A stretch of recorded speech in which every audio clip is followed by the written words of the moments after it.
Life at sea can be rewarding, but the pressures can be challenging too. Seize the Mind trains seafarers to become mental health first aiders, vital for both well-being and safety on board. Mental health first aid helps identify depression, anxiety, and burnout, creating safer, more supportive environments. Our globally recognized courses equip crew with the tools to support themselves and to support each other. Support your crew's mental well-being. Book your training with Seize the Mind today. Seize the Mind, mental health first aid for seafarers. Visit seizethemind.co.uk for more information. Welcome to this episode of Wipeout's Tales from the Superyacht Laundry. I'm here with Lu Kenhard from LUXE KEEL. Welcome for the second time. Thank you. At least you came to me this time. Yeah. We did have some technical difficulties when we recorded you the first time, but I'm here in... Okay, I'm going to say it's dry on Tebe. I'm not saying necessarily sunny. The weather has improved since yesterday, which was torrential rain. But I'm not taking any responsibility of bringing that weather from the UK. It's not my fault. Good news is tomorrow's Friday and the weather's going to be good. I'm hoping. Otherwise, it's going to be a bit of a soggy experience. So obviously on the podcast, we talk about everybody's journey. So before we talk about the company that you've created now, we have to go back to the beginning. So how on earth did you end up on a super yacht? Well, I ended up on a super yacht just around the corner. My journey started in Antibes. I was lucky enough, I was a chef on the yachts. And after I graduated from cooking school, I had a cordon bleu certificate at the grand old age of 18. I got in touch with yachting partners that were based in Brighton, and they said that they needed a cordon bleu chef on one of their boats. So I came down here and got a job on a 30-metre, which is the equivalent of about a 60-metre, I guess, now. And that was my first, dive into the industry. I lasted a day on my first boat. The boat sold on the first day I joined. And then I ended up having to do it the hard way and walking the docks and look for work. So when did your passion for cooking start? Because obviously I didn't realise you were like straight from school into...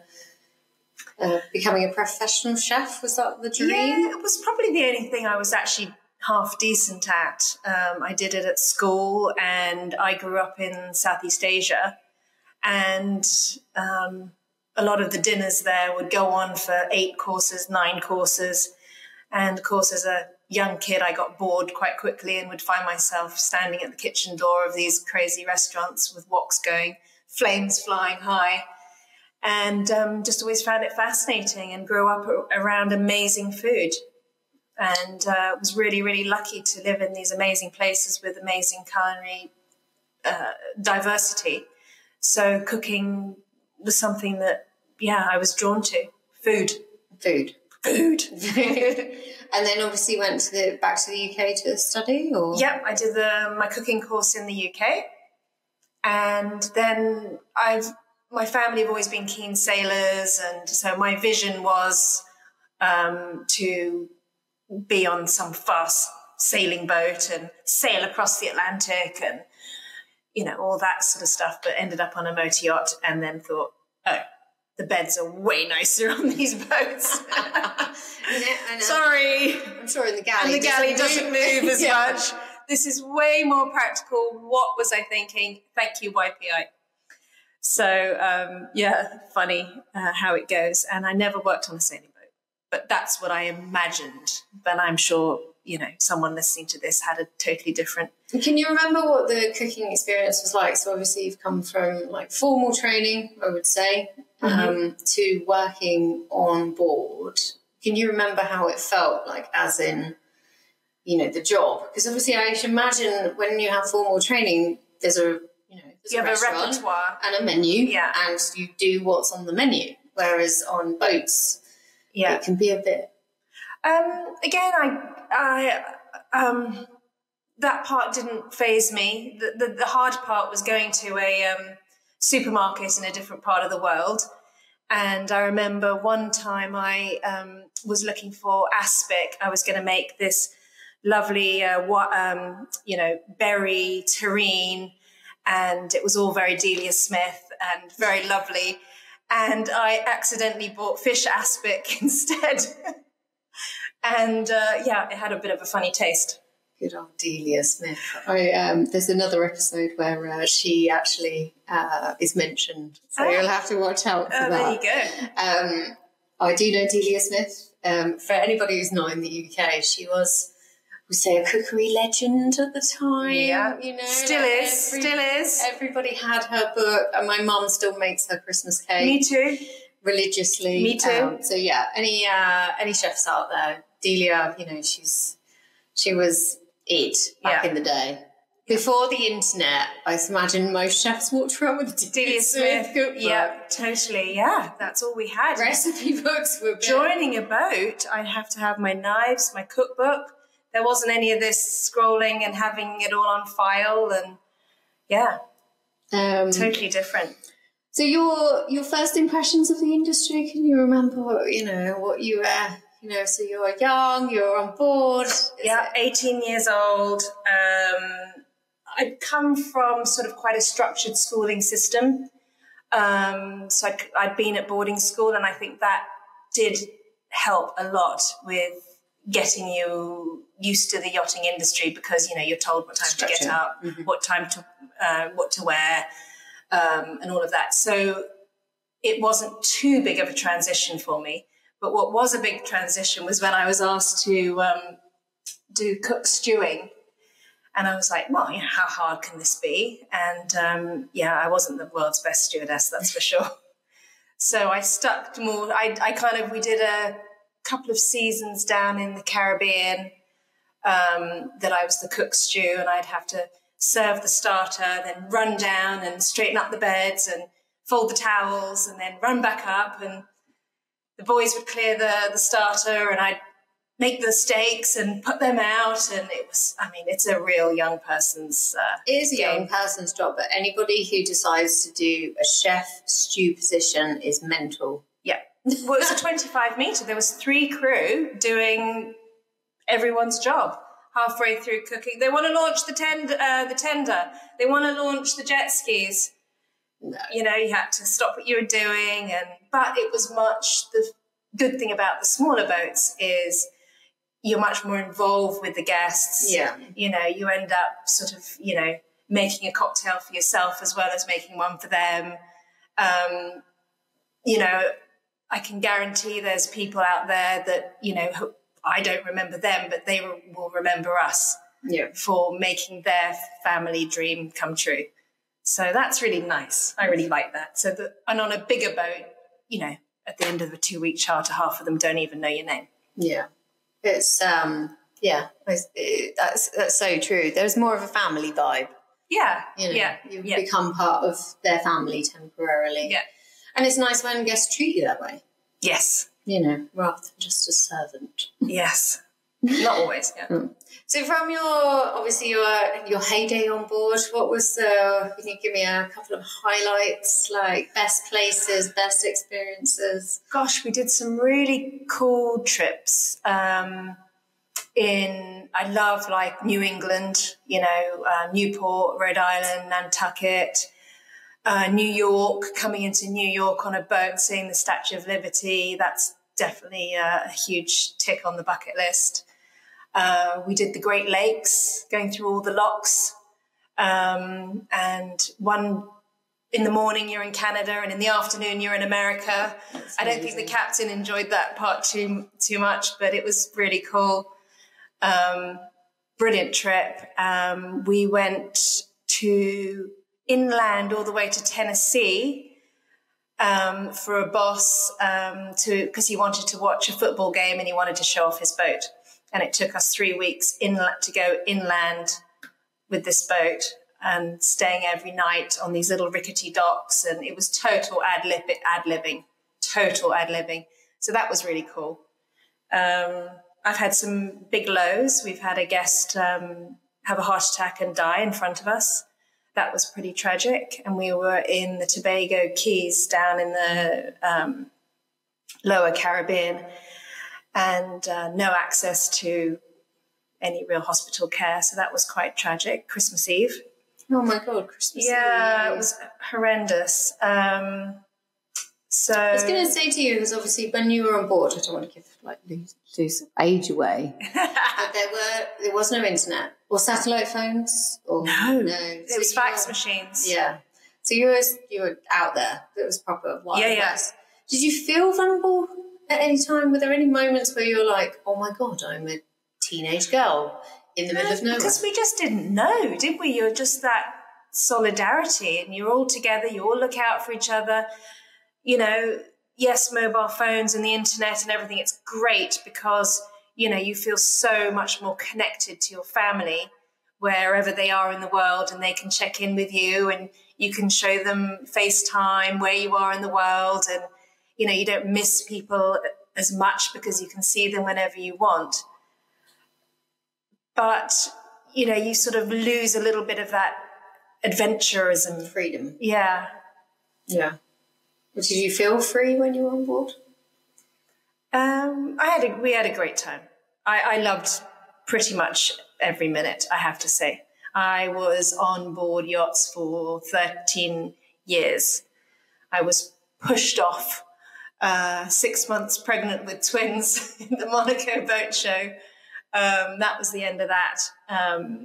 But I had a great innings and I loved every minute, and I loved even the lows, because it's made me the person I am today.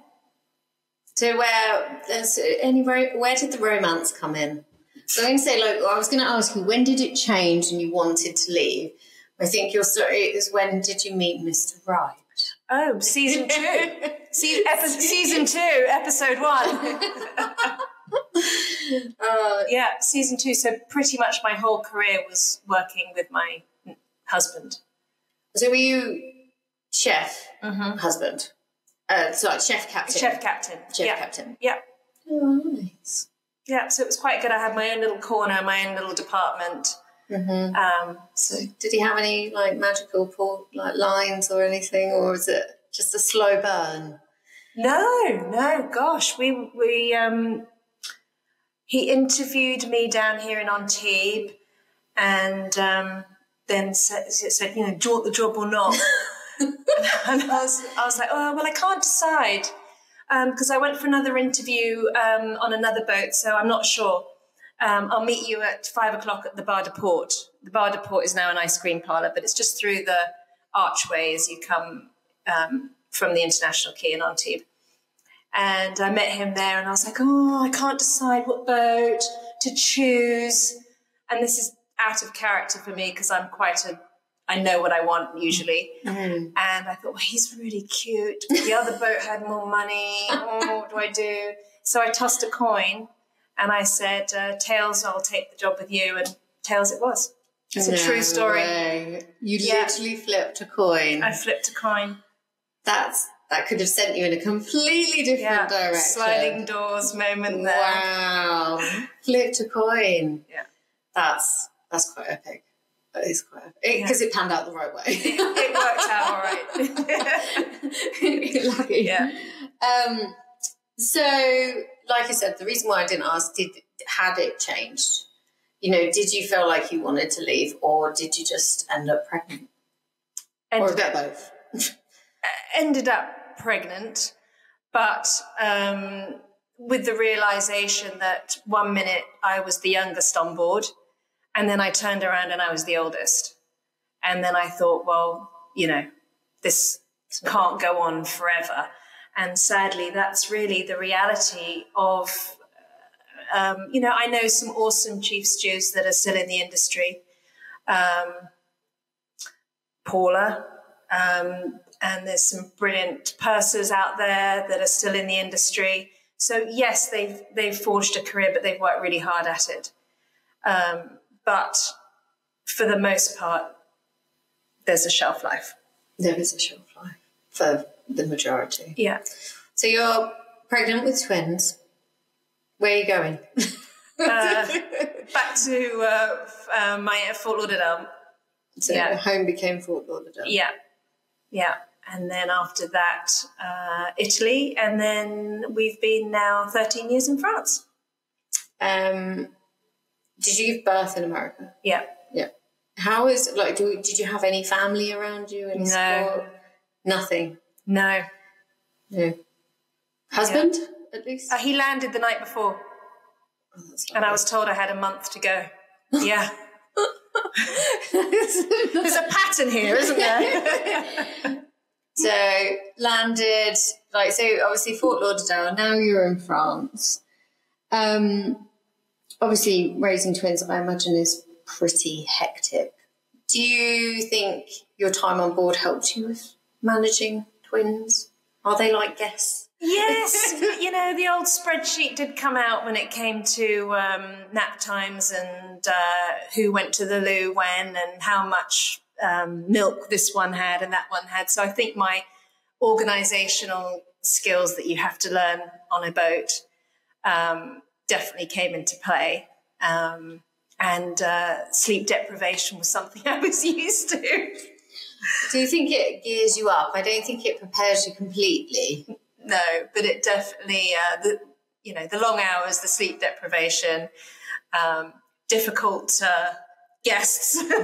Difficult guests. They never difficult tip. Kids. They never tip. Yeah. Never tip. So, yes, it did, for sure. But, it's a completely different world. You go from one to another, and that took a little adjusting, for sure. I've talked about it with some other guests. You are a part-time single parent. Mm-hmm. How did you adjust to that without hating him? Yeah, I was lucky the first 3 years. My husband was doing a build, so we got to stay together those 3 years, and he was sort of 9 to 5 type of job. And that really, really made a big difference, getting to know the girls. Really. Yeah. It was, somewhat planned, but yeah, a bit of luck too. And now we're just used to it. Well, they're a bit, hopefully they're a bit easier to manage. Yes. Well, I don't know. So transitioning ashore, obviously you're doing it because of children. How did you make the decision on where to live? Because obviously you've tried a couple of multiple countries. Well, how did you get to France? Well, we met here. We've always loved French food. It goes back to food. There's a lot of school choices here. Italy just wasn't somewhere that I could see myself seeing out into retirement. So we had a really lovely time when we lived there. You weren't keen on America? No, didn't want to raise the girls there either. It's quite interesting.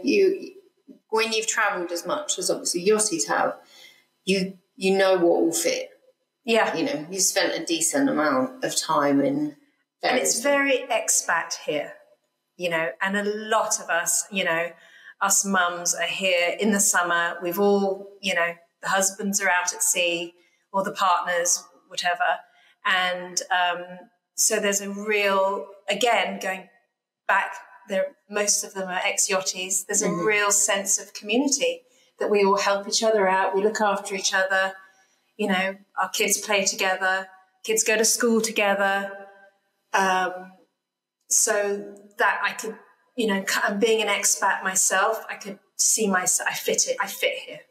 How was it integrating to the French community? Was it, how are they very receptive, or is it kind of a community within a community? It's fine, but you can't help it, but you gravitate to your people. Mm-hmm. So, and my children naturally, they went to French school, now they're at international school, but they naturally gravitate towards, people, parents with sort of a similar situation. Multilingual families. So, that's the beauty of being here. And I don't really have much family back in the UK, plus the weather just wasn't an option. I mean, we are lucky here with the weather. Most of the time, until I come. Until I come.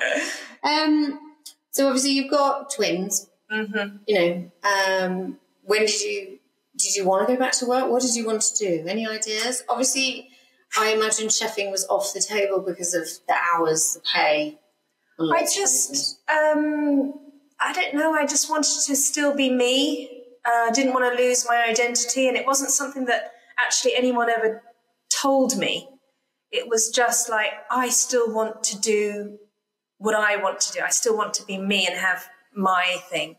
So I loved liquid yachtwear. Mm-hmm. This was years and years ago, and the owner was this hilarious lady that was a real powerhouse. And I said to her, you know, throw me some business cards and I'll try and sell your product over in Europe. And she said, oh, hell yeah. So she sent me a couple of shorts, couple of skirts, printed me some business cards, and Liquid Yachtwear Europe started. And wow. So that all came from you? Yeah, I started it. And then I started it in Italy, walking the docks with my suitcase of samples. And then I opened the store when we moved to France. And the store's still where it is today, next to the Blue Lady. So, yeah. If it wasn't next to the Blue Lady, I wouldn't know where it was. I'm very proud of my time there. But I'd sort of done what I needed to do. And so I left a few years ago. So you left a few years ago to start? Well, I was diagnosed with breast cancer. So that was sort of the catalyst of saying, you know what, close that door. Thank you very much. It's been great. But it's time to move on and look after myself. Did that feel like a natural thing to say goodbye, or was it? It was very difficult because I was very, and still am, very proud of what I accomplished there. But having cancer made me realize I didn't want to be there anymore. And it was time to take some time out because literally, as you can tell from this podcast, I went from 6 months pregnant to having kids to starting a business. And so then I took a year out to take care of me. Yeah, and it was really good. I really needed that. So as crazy as it sounds, you know, I have that to thank for giving me the courage to stop, check in with myself and get better and do something for me. That's a really big pause. You know, it's a forced pause. A forced pause. To have such a positive view on it. Did that, like, from the start, did you have that? Or, you know, yeah, I was determined to have an end goal because if I didn't have an end goal, then what? So I was always very focused. Dates, this date, I'll be finished with treatment. You know, at the end of that, and then I'm taking the rest of the year off. And on the 1st of January, 2023, I'm starting again. And that's what I did. So you got through it through having something to look forward to. Exactly. Yeah. Plus a holiday in Greece. My dream was to go to Greece. So I did that in the summer and then built the website for LUXE KEEL and printed my own business cards. And LUXE KEEL was born. So now I'm starting year 2. So when you're thinking about your idea of starting a company, what did you want to do differently? Or was it just, you know, you just wanted to do it on your own and without the attachment? Or was it you wanted a different approach? Or I just wanted to be able to make the end decisions. You think you earned it? Yeah, and I would like to leave something for my children. They'll probably hate the uniform industry. But it would be nice to leave something for my children rather than work for somebody else. And I think being in yachting, you kind of work for yourself-ish, don't you, really? Not selfish, self, sort of. So it does sort of, you know, because it's your decision to stay or leave on the boat, You know, it's your department. If you're a head of department, you're in charge of these people. So you know, I wanted to have that end-to-end control. And, you know. Did you want to bring more style in? Because I've seen your range, and not being fun and everything. Even from my day, it's loads more stylish now. There was very limited options. You could have a polo in this colour, or it can be this cut. It's changing, and, you know, it takes bravery. So come on, girls, you know, help me be the change. Let's do something different. Do you think the industry has, you know, obviously we all know that the industry has been vain for a long time. Mm-hmm. Do you think it's been, you know, the industry, you know, visible tattoos, there's not all girls need to be a size 10 anymore. Do you see that as what you're selling? It's showing that it's more flexible? Yeah, definitely. You know, functionality now is a huge factor.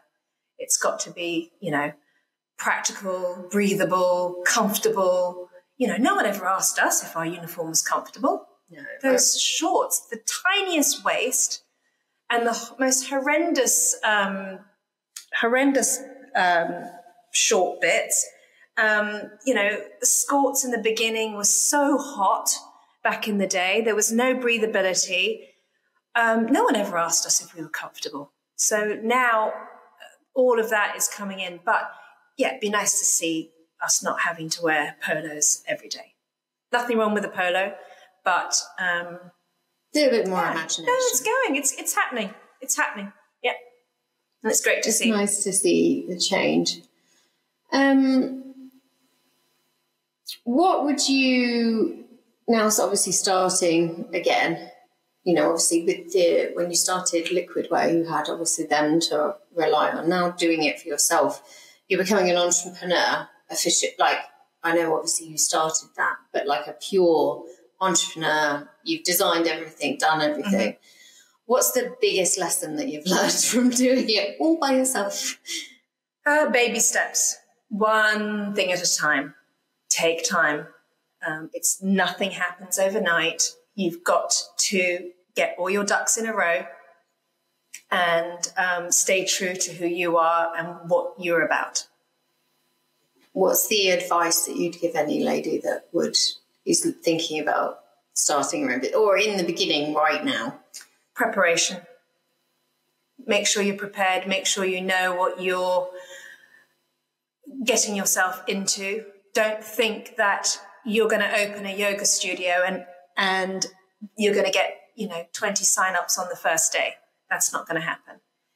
Don't think that you're going to, whatever it is that you're after. Nothing happens overnight. So make sure you're prepared for that. And when there's disappointments, pick yourself up and get back on the horse. Just got to keep going and keep plowing.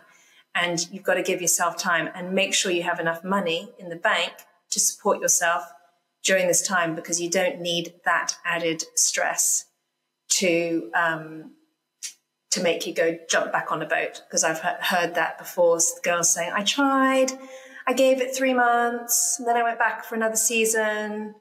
The yo-yo. Yeah, the yo-yo effect. I want to live in Spain, learn Spanish. I want to be a yoga instructor.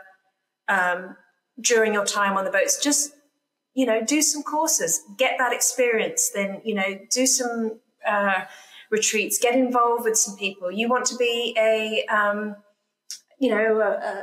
virtual purser or a nutritionist, get advice, be prepared. That's the key. I think getting experience as well. Like in my head, I Googled to death what I thought I wanted to do next, but I really should have got off and done it to see whether it fit. Yeah. Because what you've Googled and what you're actually doing is completely two different. Well, who'd have told you you'd be a podcaster? Well, yeah, I never imagined that. It wasn't even my idea, so I don't really take any credit for that.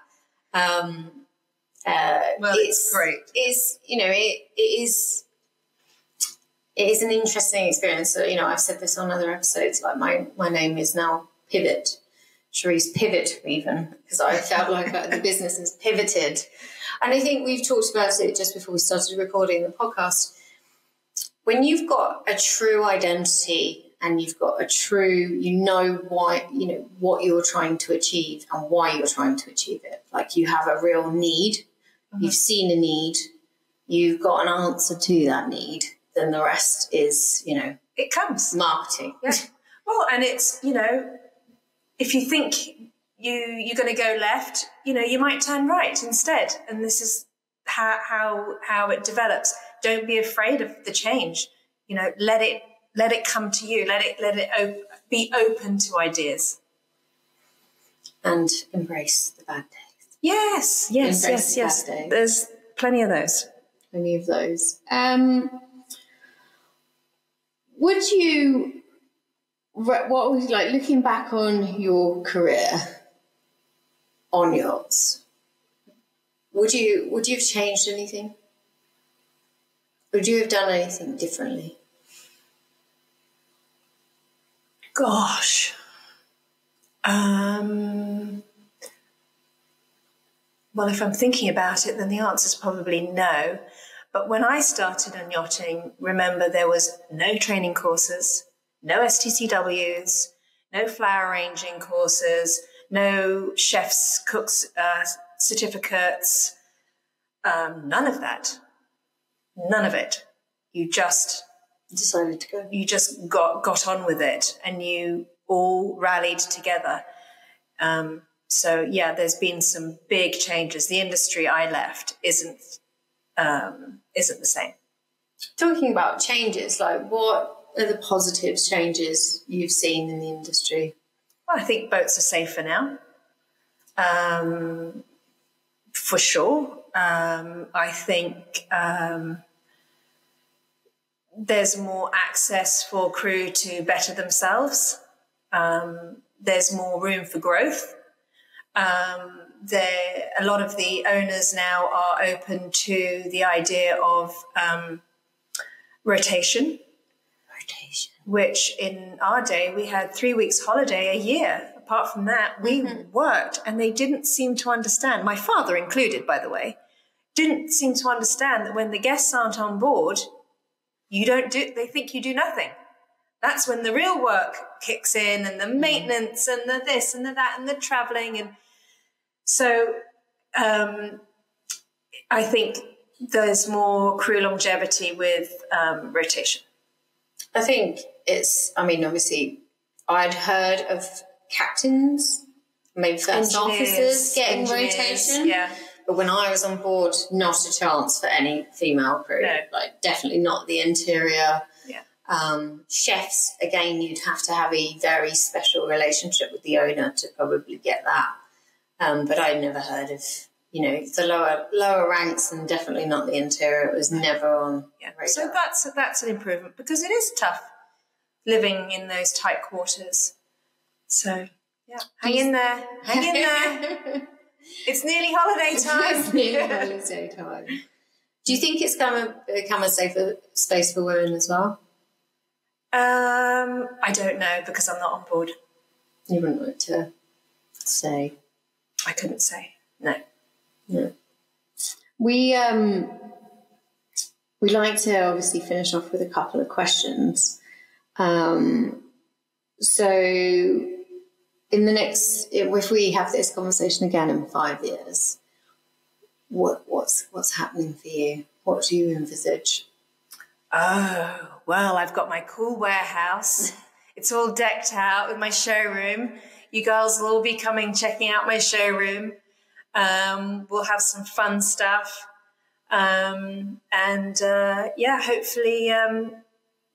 make a few changes to the uniforms in the industry. It would be nice if they're, like I said, like your stuff, you brought a lot of your offerings to the On-Tube event that we did last year. Yes. They just don't look anything like what I wore. We're getting it's a step in the right direction for sure. Thank you so much for joining us for this episode of Wives Pals Tales from the Superyacht Laundry. If you would like more information, please go to yachtpalsofwisdom.com. All of our guidance and advice is on there, and information on how to join our online community. We look forward to seeing you next time.